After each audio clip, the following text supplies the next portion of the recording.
ilm egallash igna bilan quduq qazish bilan barobar. Bu fikrlar bejizga aytilmaydi. Uning mashaqqatini ilm-fan fidoyilari yaxshi bilishadi.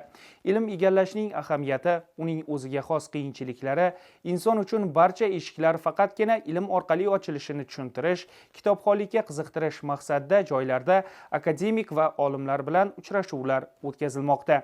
O'zbekiston Finlandiya pedagogika institutida o'tkazilgan tadbir haqida navbatdagi lavhamizda so'z boradi. O'zbekiston Respublikasi fan arbobi, O'zbekiston Respublikasi Fanlar akademiyasi, Butunjahon Fanlar akademiyasi, Islom dunyosi Fanlar akademiyasi haqiqiy a'zosi, O'zbekiston Fanlar akademiyasi Astronomiya instituti nazariy astrofizika bo'limi mudiri Bobomurod Ahmedov bilan o'tkazilgan uchrashuv yoshlar uchun ahamiyatli bo'ldi. Dastlab akademik aniq va amaliy fanlar fakulteti jamoasi bilan uchrashdi. Unda oliy ta'lim muassasasining bugungi faoliyati, erishgan yutuqlari va kelgusi rejalari yaqindan tanishtirildi. Shundan so'ng akademik ishtirokidagi ilmiy ma'rifiy uchrashuv o'tkazilib, unda professor, o'qituvchilar, talabalar hamda institut qoshidagi akademik litsey o'quvchilari faol ishtirok etdi.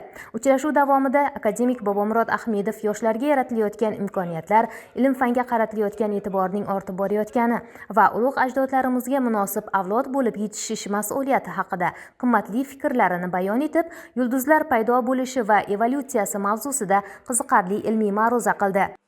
Bugungi kunda globalizatsiya davrida albatta har qanday ilmiy dargohni yo oliy ta'lim muassasasini rivojlanishi uchun xalqaro mobillik juda katta ahamiyatga ega. Xalqaro hamkorlik.